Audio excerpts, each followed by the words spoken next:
on maintaining a drug-free and healthy lifestyle. Since 2001, our open forum meetings welcome parents, adolescents, recovering individuals, and anyone who supports our mission. Your suggestions, comments, or ideas are welcome to make our meetings the best they can be.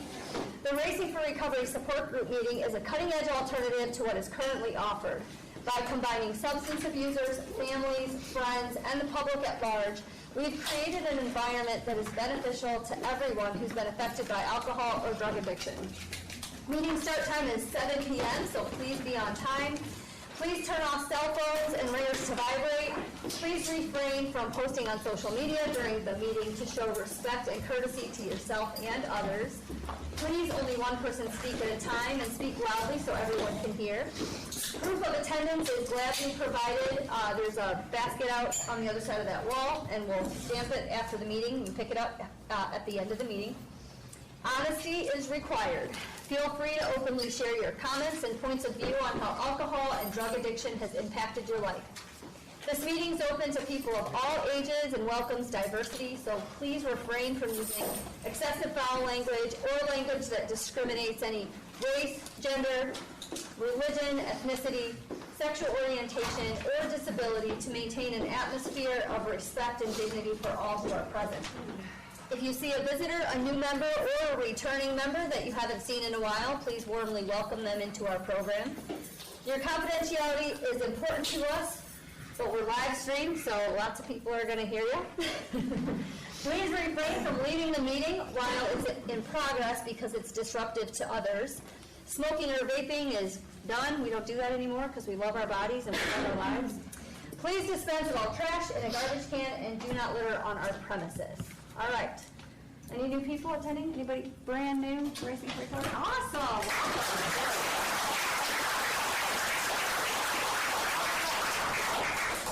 Who has our guidelines? Oh, I didn't.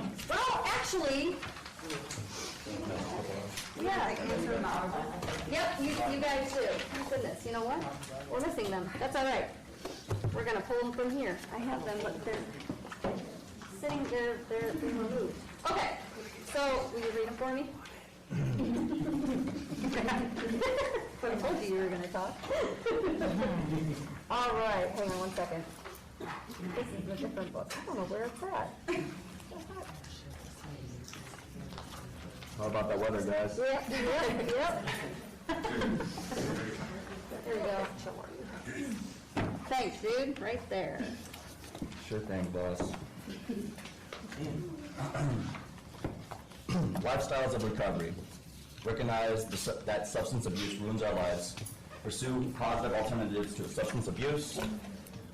Rely on friends, family, teachers, and peers to remain sober. Define balance and work toward making it a part of everyday life. Build self-esteem and confidence through sobriety to combat negative feelings about yourself. Understand that isolation and self-pity lead to self-destruction. Be there for yourself and be patient with friends and family. Provide assistance to the recovering individual that will improve their lives, not aid their usage. Recognize personal challenges and integrate them into your lifestyle as challenges to triumph over. And lastly, care for your magnificent personal, emotional, physical, and spiritual individuality. Awesome.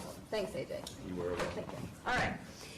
Now is the part of the meeting where we just go around the room, we introduce ourselves, we want to hear your name and why you decided to join us tonight. You don't have to say that you're an alcoholic or an addict if you don't want to, but if that's what works for you, that's okay too. My name is AJ, and I'm here to help support these two up here, and I'm here for personal growth. Josh, here for self and a different perspective on life. Bryce, I'm just here to support Melissa. I'm Michael, I'm here to be accountable. I'm Harlan. I'm here to change my lifestyle. I'm Sean. I'm here for good energy, positive vibes, and a healthier lifestyle. I'm Stephanie. I'm here to support Melissa. I'm Melissa, and I'm here to find myself and to no longer be a victim. I'm here for Al. What's your name? Joe. There we go. Hi, Joe. Good to see you, dude. I'm Jeff. I'm here to stay connected and celebrating 8 awesome months today of sobriety. Yeah.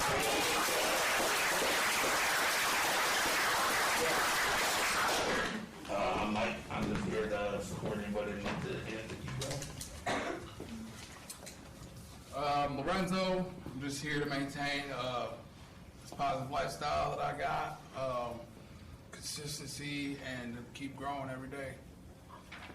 I'm Jacob, I'm here for support. I'm Chris, I'm here to continue to become a better person. My name's Courtney. I'm here to support my little brother Garrett.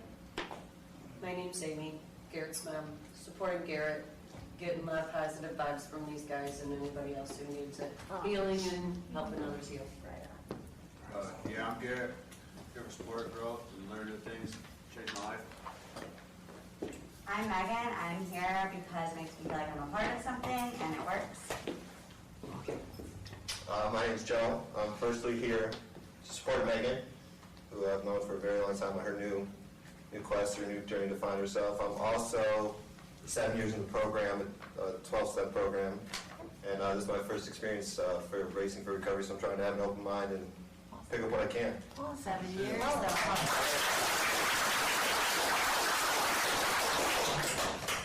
My name is Molly. I'm here for recovery support and to support my friends. I'm Jasmine, just here to try something different. Can you say your name again with louder?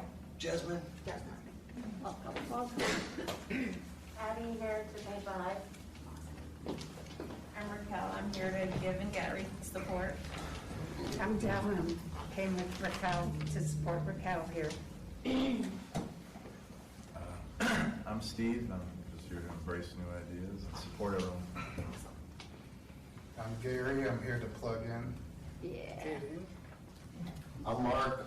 I'm here because I love this place. It's helped me change dramatically in so many ways that I've never thought was possible.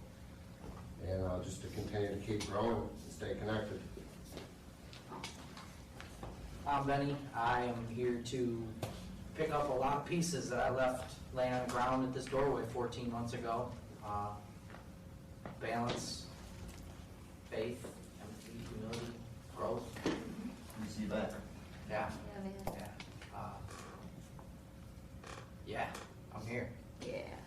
Welcome That's back. good. Welcome back, dude. My name's Jessica, and I'm here to love myself. Awesome. I'm RJ. I'm here for balance and for support and to give support. Sean, did you go? Yeah. You did? Okay. Harlan, did you go? You did? Okay, let's go, jump to Dawn. I'm Dawn, and I am here to heal and to stop hurting myself and all those around me. I'm Mark. I'm here for support and to give support. I'm Tina. I'm here because a wise man once said, with sobriety, anything is possible, and I'm ready for the challenge, the change, and the growth. I'm Brad, and I'm here because there's no place like home. Hi, I'm Kate. I'm here because we have so much fun, and I love my life. Yeah. I'm Mike. I'm here to learn how to live a positive, sober life. My name's Sheila, and I'm Shane's mom, and I'm here because I love Shane. Welcome. I'm Shane, and I'm here to rebuild and grow the relationship with my mother and live a new life. Awesome. Did I miss anybody? Yeah. Okay. Oh, this one. All right, go for it. No, I'm Mike. we're good. I'm here because I value my life today. Not used to this setup. Me neither. I'm Rick. I'm here to support this wonderful program and the great people in it in memory of my son Jake. Oh, I'm Ashley. I'm here to mess this all up. We're getting used to this whole setup thing. I'm Emily, and I absolutely cherish these support group meetings, particularly this one. This is where I feel like my own sobriety took off, but this is where I learned the most. You know, this is for me is it. Definitely home, family, the whole 9 yards. You're gonna read the answer for us. All right, thanks, Lorenzo. The answer by Donald D. Carr. Running from the misery, trying to escape the pain. As I approach the light of hope that lies before me, each step overwhelms me, every breath sears my throat. I ache, my body rebels against me. My memories torment me. Agony has become my closest companion. My demons mock me as I dangle helplessly above the abyss of alcohol and drug abuse. The voices all sound the same, criticizing, accusing, blaming me for what has happened. They don't understand. They don't care who I am. I'm a human being, full of thoughts and feelings. I'm worth saving. Just show me the way. At last, I reach the light of promise. There stands the answer. Open arms, understanding smiles, looks of trust. And so it begins, racing for recovery. Awesome. Thank you for reading that, Lorenzo. Okay, so as you can see from the introductions, our meetings are here for everyone affected by substance use and any self-destructive behaviors. No topic is off limits, but what I kind of wanted to do, I wanted to kind of do something a little bit different today. If you notice, at each chair, autobiography in 5 short chapters, as well as the answer, which Lorenzo just read, is in front of you. And I kind of wanted to have an open discussion about what these 2 poems particularly, we spend a lot of time talking about our lifestyles, but I felt like it would be kind of cool to kind of have a different kind of discussion and just really like reflect on the answer and the autobiography in 5 short chapters and just kind of talk a little bit about like what these poems mean to you, how they speak to you. If there's a line in there that just really resonates or hits you a certain way, we would love to hear it and just connect that way. I'm cool. I stole Meg's chair and she stole my paper. I have extras in case anybody needs. So we could, if you wanted to. Anybody need some? If anybody needs any. Anybody good? Awesome. So Lorenzo did an awesome job reading it. So yeah, if anybody kind of wants to talk a little bit about what those mean. Yeah, go ahead. John? I'll go on the autobiography.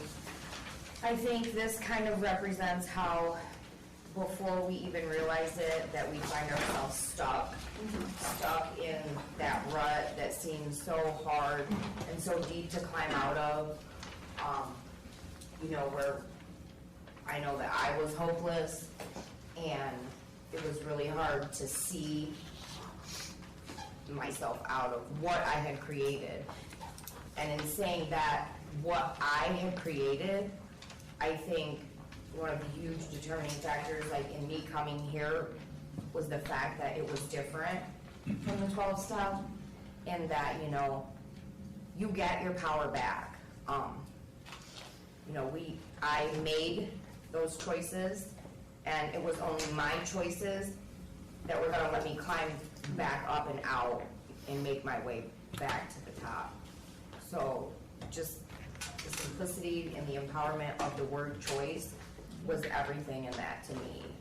But that's what the autobiography really signifies to me, is just the hole that I dug, that I got myself in, and just how much better it feels today knowing that I'm the one that did the work, made the choice, and pulled myself back out of it. Beautiful. Awesome. Thanks, Dawn. That's awesome. Tina? This is off the answer. There's a few things that it says that sticks out to me. Trying to escape the pain. That's something that I didn't realize I was doing, but I was absolutely doing it, and I was doing it by using alcohol or drugs, and it worked. The other one is, I'm worth saving, just show me the way. Sometimes it's really difficult because, I'm 43 years old, and to me it's almost embarrassing not understanding or not knowing what's going on with me. Why am I feeling the way I'm feeling? Why is this happening? Why this? Why that?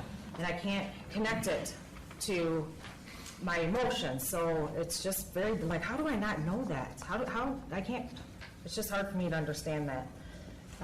So that the just show me the way has really stuck out to me, and I can't think of a better place to be than Racing for Recovery. because you guys are truly amazing, and I know with you guys in my life, I'm gonna get through everything that I'm facing. Glad you're here, Tina. It's the beautiful mess. You are not alone. Love you, Tina. Thanks, Tina. You're welcome. Chris? Stood out to me the most was 2 rounds on here. First one, running for my music, trying to escape my pain. Like, growing up, like, I really didn't have no discipline.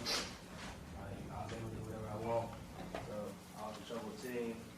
I didn't get on punishments, I didn't get whoopings, I didn't, none of that. So, my mom was on drugs, so that was like a big pain that I held. So, I fought a lot. And, the more I fought, the more I kept, facing different demons, facing different realities. And so when I started doing drugs, I was like, man, I found my way out. I found my escape. That was an escape from, I was very troubled. Like, I was running the streets. I didn't care about nothing for real. Like, I was trying to escape my misery, but I was trying to also come to the main point of why I had so much pain. And it was like, I started realizing, like, my dad, he was there, but he wasn't there. He there financially, but he's not there physically. He's not there at my boxing matches. He's not there at my basketball games. He you know what I'm saying? Like, my mother was never around. So I stemmed a lot from that, but it kind of hurt me because it was like when I started doing drugs, I started seeing my mother and myself, like, my kids. I'm there. Well, I started seeing my dad for real. Like, I'm there financially. I'm not there to spend time. I'm not there to take them to the park. I'm not there to, like, I miss my daughter dance recital with being high. Like her first dance recital. And that messed with me heavily. But then the next part that really, like, showed me was that it said, at last I reached my life of promise. Like, I beat myself up for so many years trying to understand, like, why I'm going through so much, that the answer was in front of me. Like, you was the reason. You know what I'm saying? My mother can't do it, daddy can't do it, my grandparents can't do it, it was me. Like, I was holding back, not talking to nobody, not trying to understand why I was going through what I was going through. But the main vocal point came down to it was me. And it say, here stands the answer. And I think for me, in my life right now, like, the answer wasn't being back in Cleveland, Ohio. The answer is being right here. I'm where I'm supposed to be right now. Thanks, Chris. Beautiful. Megan? Okay, so does anybody know what, like, in a poem, what, like, 1, 2, 3, 4, 5 means? Stanzas. Okay, so reading these, so in 2016, I got my social work degree. And in those 4 years, I've had 3 social work jobs. And so with my first job, working with children, my mental health got the best of me, and my substance use also did as well. And I found myself blaming, like, supervisors, and that I wasn't getting enough support at work. And so, like, my second job was elsewhere, working with a different population altogether. And it started off going well, and then family things started happening.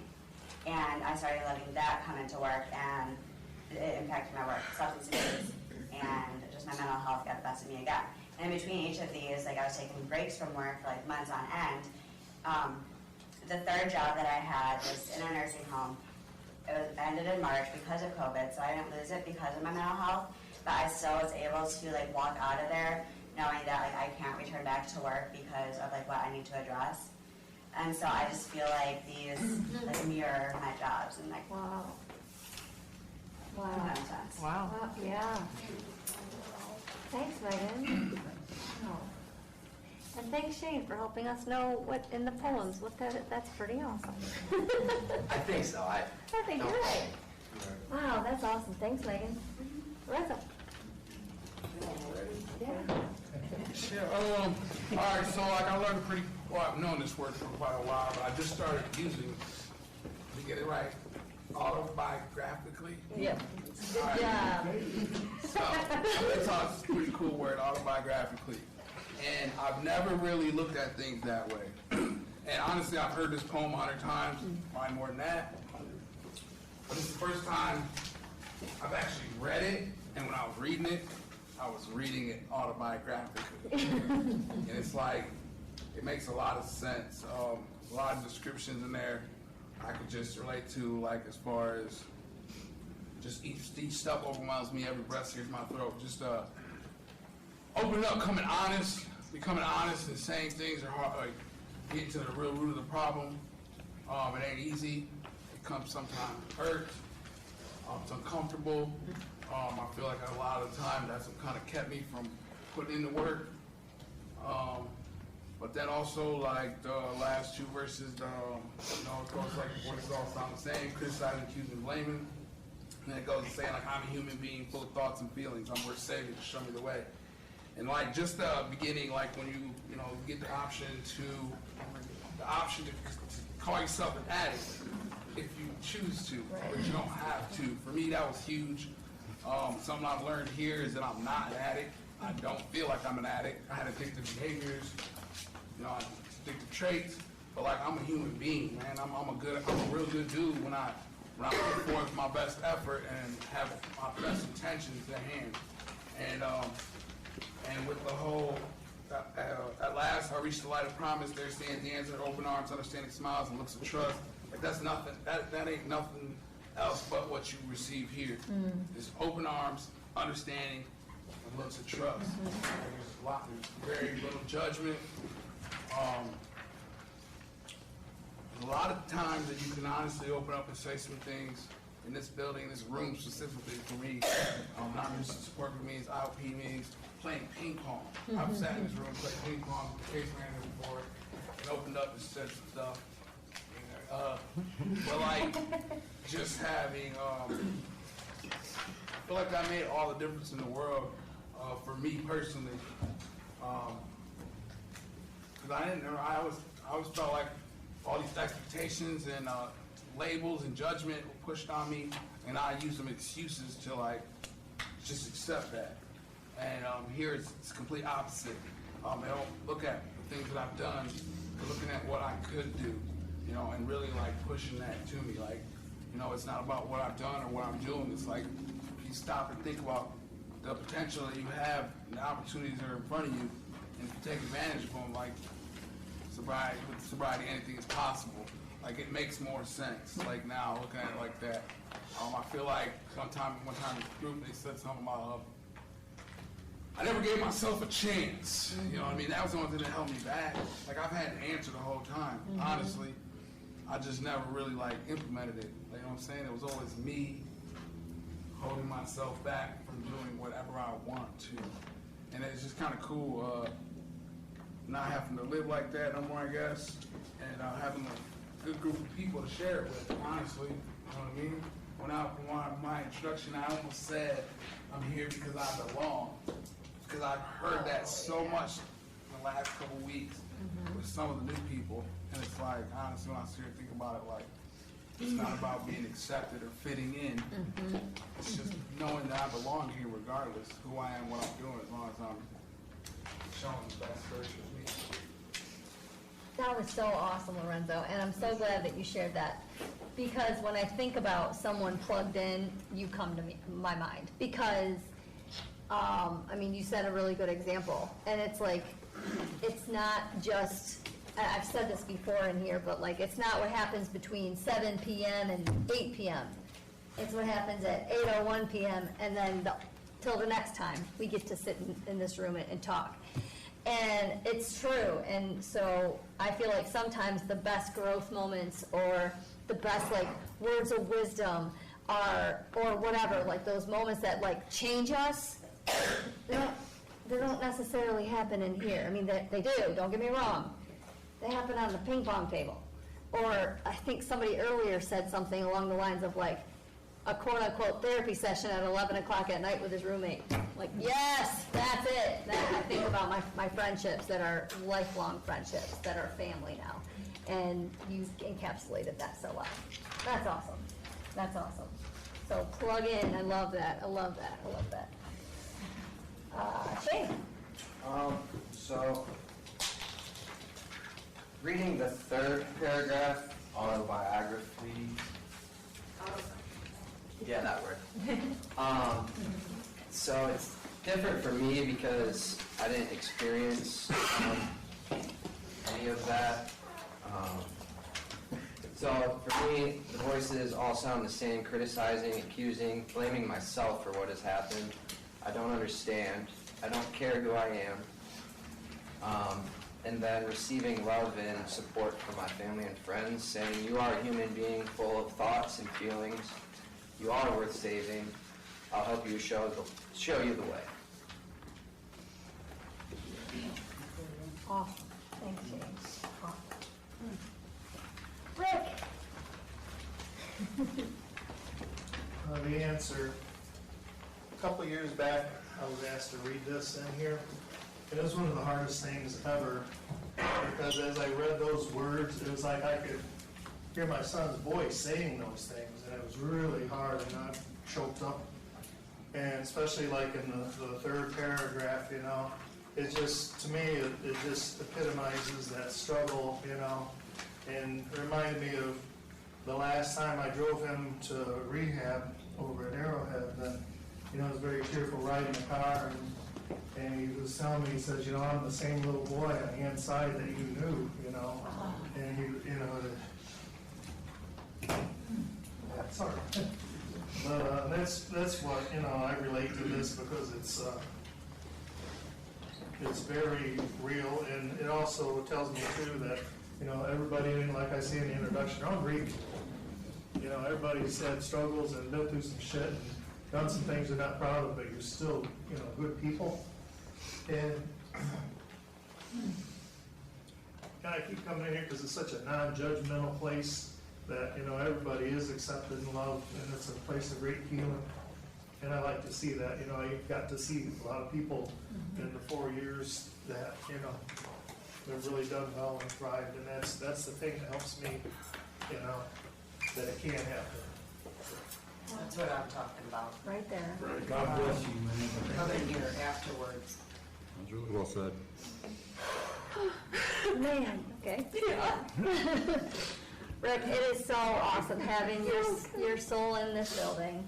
It is. It's like, I miss all the chairs together and us close and we can like feel each other's heartbeats, you know, but if this is what we can get with the COVID stuff, I'll take it. It's so awesome. It's so awesome you're here. Thank you. I cry, you're crying. It's normal. Crying is welcome here. I'm not crying, we're crying. I'm comfortable. Melissa, go ahead. I'm Melissa. I'm a newbie. But in just a couple days that I've been here, I come from a really, pardon my French, really fucked up life, as I know a lot of us have. Both of my parents are addicts, and to this day, my mom has the mentality of a 14-year-old child, and I have to take care of her. How do you mother somebody that never mothered you? I come from a lot of abuse. I was groomed at a very, very young age to do things that children should not do until they are our age. I'm always like smiling and trying to be there for everybody. I quit smoking crack and I thought I had it. And I became a drunk. And I always said I was never going to be like my mother. Because I look so much like her, I get compared to her a lot. And that's hard for me. When it says that I walk down the street and there's a deep hole in the sidewalk, and I walk around it, and I walk down another street, we are all survivors. And we are not victims of our circumstance. And we do not have to be what we come from or what people assume of us. I'm smart. I'm intelligent. I'm worth love besides my body. I have a lot to give and I have a lot to learn. I want to be everything that this world has told me I couldn't be. I've always been a fighter, but I've always fought for the wrong things. I fought for men to find me attractive because I thought that that's what my worth was. I fought to hide so much that people didn't see because I wear a mask and I wear it well. The first day I was here, I removed that mask. And I saw a lot of things that I loved about myself that I never knew because I was trying so hard to pretend to be something I wasn't. And I don't want to live that way anymore. I want to walk around that hole that I have in here. And I want to fill it with an empowering feeling that nobody has ever given me. These two people right here, my family, does not support this decision. As my father put it, I'm a crackhead and an addict just like my mom, and I'm going to die on my back with my legs up. And I now know that he's a fucking idiot.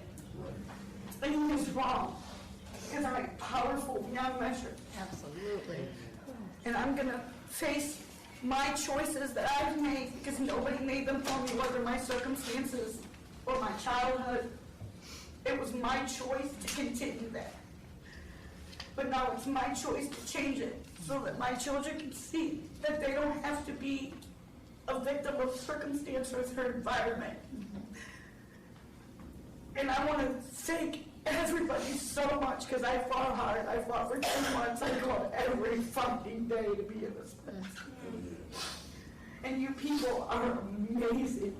And I have never felt so much love and so much acceptance. Usually I lock myself up in my house and I drink and I sit by myself. She has to drag me out of my house because I didn't want the world to see that I was exactly what everybody always said I was going to be. And now I look at myself and I say, fuck you to all of them people that tried to break me. Because I'm here. And it's because of all of you fucking awesome ass people in this room and in this program. And I will not take for granted this opportunity. And I thank the universe and my higher being for allowing me to come here and for all the love and acceptance that I've got. And I will win this battle. And I will find myself. And I will love myself. And I will be the mother and the woman that my children can look at and say, that's my mom. Wow. Thank you.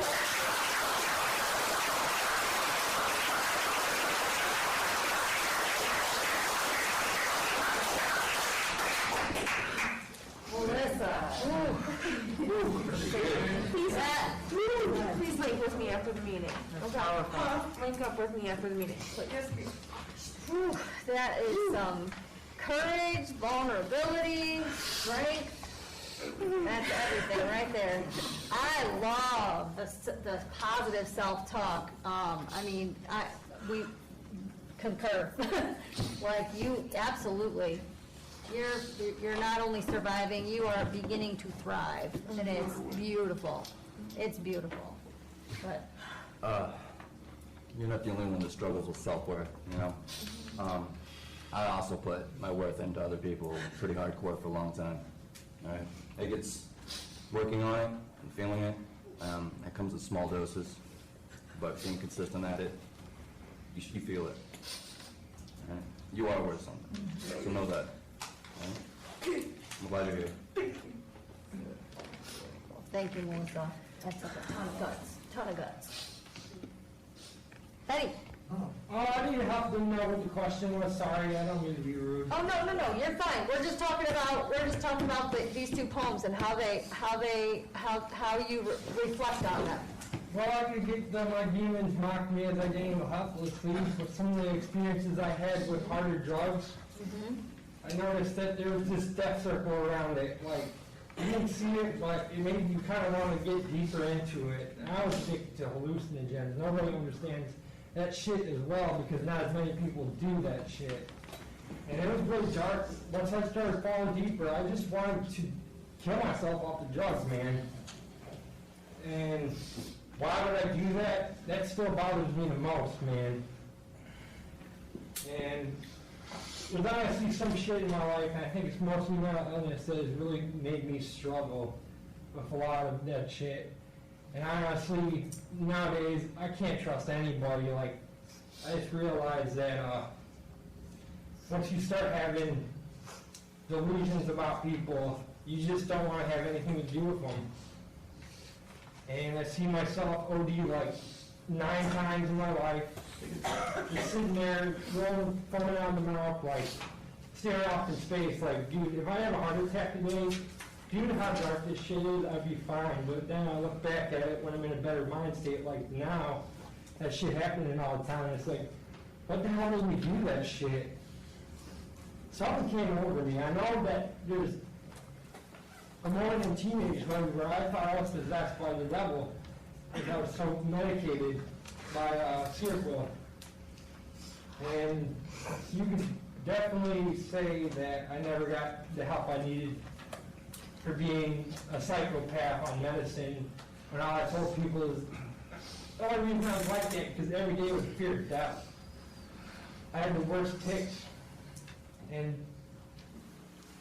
all the other shit that happened after that. I guess the reason why I felt like I never got help for it because all the other shit was smaller. That was just the beginning to show me just how messed up things could get.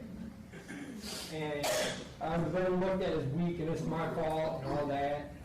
I literally saw what I appeared to be like what people consider demonic energy, but it was inside me. It wasn't real, but it made me want to kill myself, and that was the darkest thing. The first time I picked up that knife, put it towards my throat, thinking about that is like the biggest reason to understand that I am not going to be alone. I mean, if that feeling sparked a lot of negativity in my life, if my mental illness did, like, nobody gives a shit about mentally ill people, really. They walk into their work, everybody talks shit about them. They're trying to live their lives. They have weird mindsets. Honestly, my whole life, I never had friends. And the only friends I had picked on me constantly.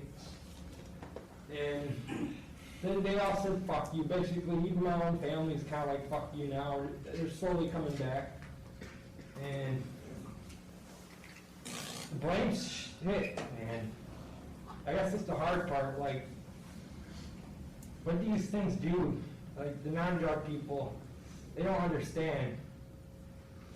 Talk to somebody who understands these things. These things aren't always talked about. People are all different. Not one person's the same. So when you listen to a story like hers, you gotta take that in. Could you imagine that? I don't mean to say that, but people are misunderstood, man. Absolutely. And I was just sitting there talking to myself a little bit more, and I'm like, don't interrupt her, don't interrupt her. I can't help that shit sometimes. I'm more in my head, even when I'm sober, than ever. I just have to live with that. It might take years to get away from that, if not forever. Don't apologize. I think that you some truth there, and I think that I just had to get it off my chest, but I didn't have. There's not too much positive stuff on my mind lately. I'm not gonna lie. Well, one of the things that I hear you saying is that with feeling misunderstood, that I hear that, and I hear I need to be understood, which means to me I hear know that you deserve to be understood, and I think that's a pretty awesome place to start. And you're sitting in this room in here with the rest of us who are, I know it feels sometimes just like it says in these poems that we feel so alone, but here you can look around and see trusting, open smiles, looks of trust, understanding smiles. Yeah. It's just I can't see that anymore. Everybody seems like a threat these days. Keep coming.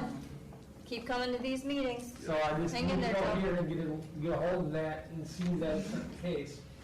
I think one thing that's really cool, before Ben goes, that I liked about this poem myself, The Answer, it talks about running from the misery, trying to escape the pain as I approach the light of hope that lies before me. I think about this running from the misery. That stuff happened before the alcohol was even present.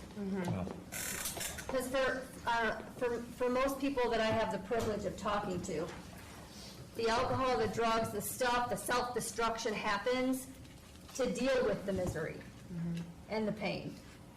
Because anybody that loves themselves doesn't hurt themselves. I still don't love myself.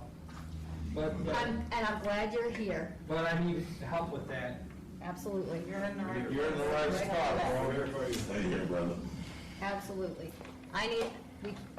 Doing this, why do this on your own? Don't need to. Not when we have a whole instant family, just add you. Ben, go ahead. It's not even in this room. Huh? It's not even just in this room. Right. There are a lot of people here, everywhere we go. Absolutely. I've noticed, Well I've said. visited, Absolutely. Thanks, Joe. Go ahead, Ben. Yeah, so what you said too there, with the answer in terms of, everyone's looking at me. It's about what happened beforehand, and I looked into the autobiography, and the first thing that stood out to me is that it's numbered, so it looks linear, but by all means is this, if you assimilate it to falling and recovering and trying over, it's completely not a linear process.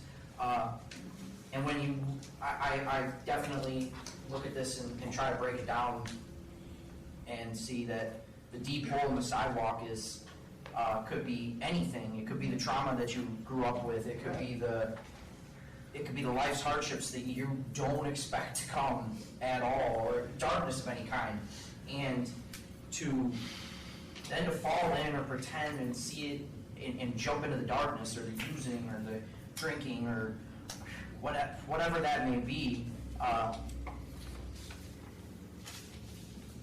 don't know, it just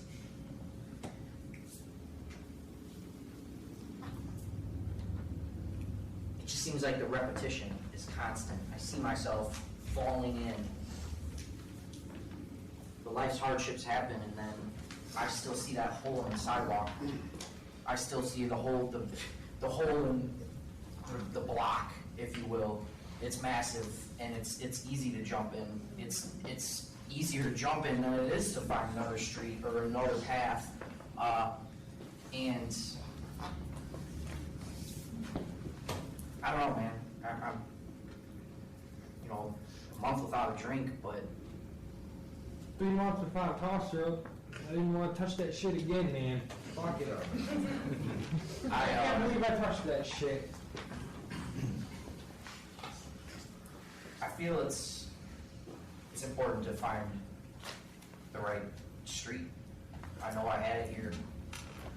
I know I left and had it after I left, but the biggest thing that's always stood out to me, and I've repeated it, it's like a motto to me, is we're not immune to life's hardships. And even as I repeatedly would tell myself this multiple times a day or daily or every other week, whatever that may be, I wasn't prepared. I wasn't set with the coping skills that I thought I had, and it's almost a warning, if you will. You could spend every waking moment in here and then think it's all set, and you'll get punched right in the mouth, and you'll find out where you're at real quick. And trauma doesn't stop coming. It doesn't. I mean, it's there. It's a moment's notice it can be there. And what kind of tools do you have in your tool belt to try to fix yourself? You can. You guys got a couple years. I'll go on forever. I'm really happy to be here. It's I don't know, man, just a lot, so much. This year's crazy. I love you guys. We love you. Yeah, man. Glad to see you here today, man. Yeah. Harlan? Well, for me, the Five Short Chapters was 33 years of my life, at least. And for me, it was always going back to that same lifestyle, like never doing nothing really for the right reasons, you know, and always having a plan. And the plan was never to get clean for real. You know, it was just to make everybody else happy for real. And I could do that for a while, and I've had a successful business. But each time I jumped back into that lifestyle, I went to prison. 3 numbers. And the last time jumping in the lifestyle, just all I got good at was ODing. And so for me, like the first 3 chapters was just all the hell in my life. And I'm still working with a lot of it, especially trauma type shit. People being choked next to me or stuff like that. And the last 2 chapters was me walking around it and running the Racing for Recovery. I just really want something different. Thanks, Harlan. I feel like I envision us maybe one day running down some sidewalk and there's maybe a hole, but we dodge it with our Racing for Recovery sweatshirts on. Yeah, I think we got a running date planned, you and I. All right, awesome. Brad. Oh, shit. Yeah, like, I had a lot of trauma as a kid, and I was adopted, and I was born with fetal alcohol syndrome, and so like my first taste of alcohol was off to the races. But like it says in the book, you know, I had it. I realize now that I'm not an addict, man. I'm not an alcoholic. That shit was to numb the pain, man. That shit kept me from dealing with reality. You know what I mean? And as long as I didn't have to deal with reality, I was cool. And I hated it. You know, I grew up for years thinking something was wrong with me. Suffered with real low self-esteem. You know, I was abandoned when I was 10. I've basically been on my own since then. And it's like, I don't know, man, but it's like I started making steps, man. In my thinking, I got 8 numbers, so I've had a lot of time to think, and my higher power is God. And I praise God that He took me out of my sin and set me down those times, man, because I could have been dead so many times. And, it gave me opportunity to feel. You know what I mean? And I couldn't get away from those feelings. And so I had to think about shit. I had no choice. And so I started making positive self-talk, and that's helped me a lot. And I started making, it was when I decided, and I realized that, hey, I am worthy, I am somebody, I'm a good person. I was just dealt a crappy ass hand, and I made the bad choices because I didn't have the mentality to make the right ones. You know, and when I started doing that, man, things started changing, and I was learning little bits of love here and there for myself, you know, and all of it everything I've been through, and man, it might sound crazy, I praise God for every bit of it, man. For every single bit of it, man. I mean, because without it, I would not be in this room right now. I've had 13 traditional treatment centers, man, and none of them's worked. I've been in and out of the NA rooms for 37 years. I went to my first treatment center, I was 13. This place has just given me just one word, love, man. You know, it's taught me that I am fucking worthy, man. I am somebody, and I'm not crazy. I'm not like all these things that I thought maybe I was, and I really honestly believed for years something was wrong with me, man. And there's not nothing wrong with me. There's not, man. I'm a cool ass fucking person, you know what I mean? And I know this now, man. And it's like, yeah, man. And it's like, you know, God brought me through so much, man, but He got me here. And a lot of it had to do with the choices that I made. I made to get here. I could have said, screw it, and I was like, no, you had a plan, dude. You knew you was gonna go to Omaha, you knew you was gonna drink, but you knew your income tax check was coming, and you knew you was gonna get back to Toledo and back to the West Detox Center. And I did that. I fucking did it. You know what I mean? And I'm here now. And so that gives me strength, man, to know that one little right choice that I made, because I believed in myself, got me here to Racing and Recovery, because I really had I was going to go to Midwest, and some shit was going on in the day. I just, whatever. But I pray that there's nothing in the world that compares to Racing to Recovery. I don't care. I promise you, man. On my sister's grave, I promise you. Ooh, there you go. That's not that in my soul. I mean that, man. And I'm so thankful to be here. So grateful, man. Just so, man, you can park a car right here. I ain't going nowhere.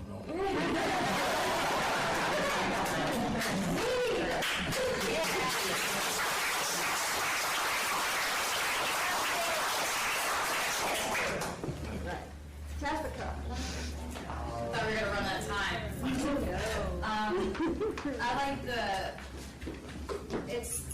it resonates so much with me that I barely can read the rest of the answer. The voices all sound the same: criticizing, accusing, blaming me for what has happened.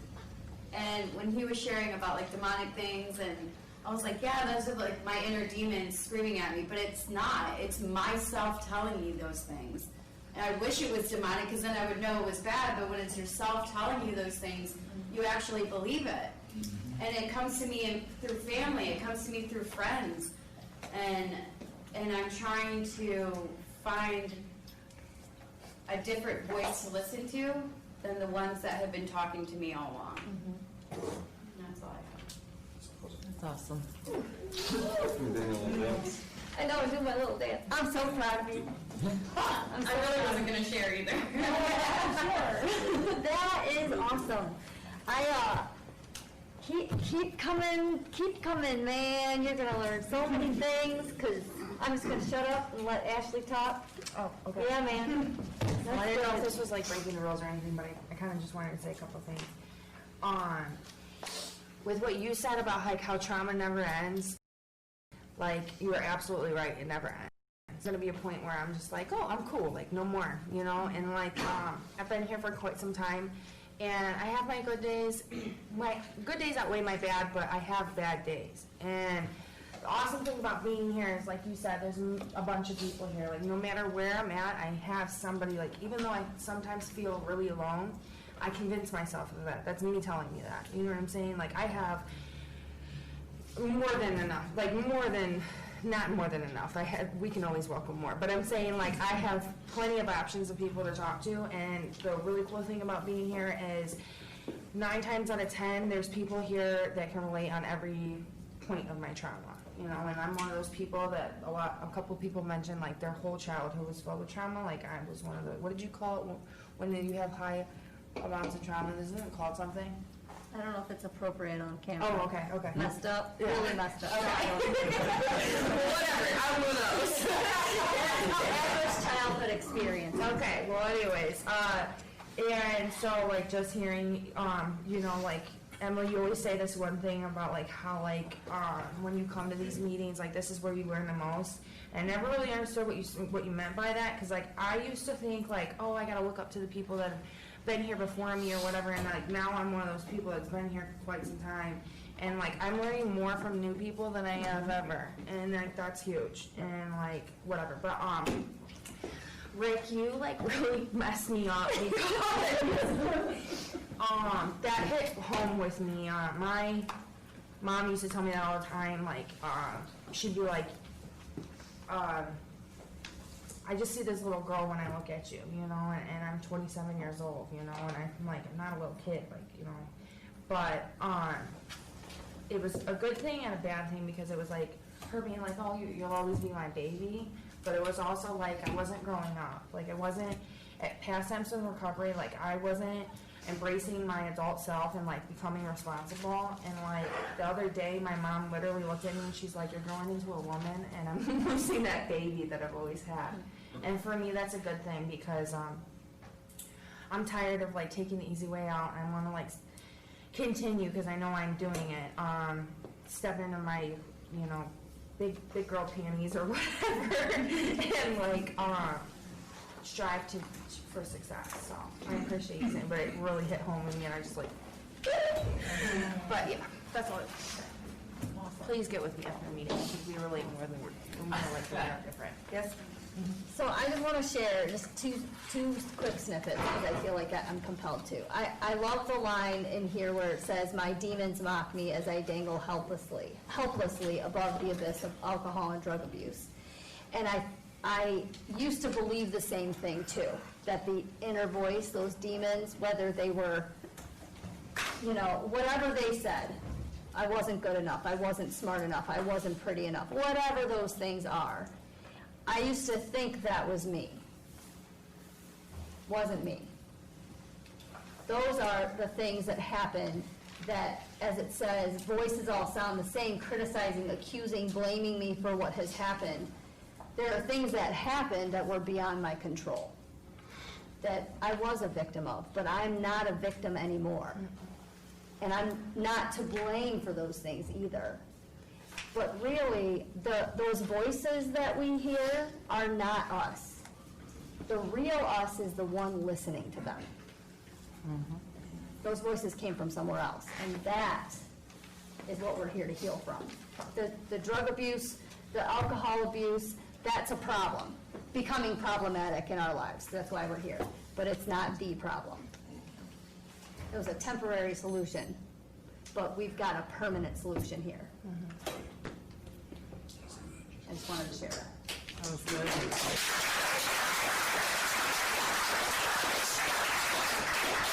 We've talked about this poem a lot tonight. You want to read the poem? No, I'm not going to read it. Can I have a reader for the autobiography? Yes, please, Melissa. Autobiography in 5 short chapters, without further ado. I'm Melissa. Everybody calls me a little bit. I walk down the street, and there is a deep hole in the sidewalk. I fall in. I am lost, and I am hopeless. It isn't my fault. It takes forever to find a way out. I walk down the same street, and there is a deep hole in the sidewalk. I pretend I don't see it, and I fall in again. I can't believe I am in the same place, but it isn't my fault. It takes a long time to get out. I walk down the same street, and there's a deep hole in the sidewalk. I see it is there. I still fall in. It's a habit. My eyes are open, and I know where I am. It is my fault. I get out immediately. I walk down the same street. There's a deep hole in the sidewalk. I walk around it. I walk down another street. Awesome. Thanks for coming.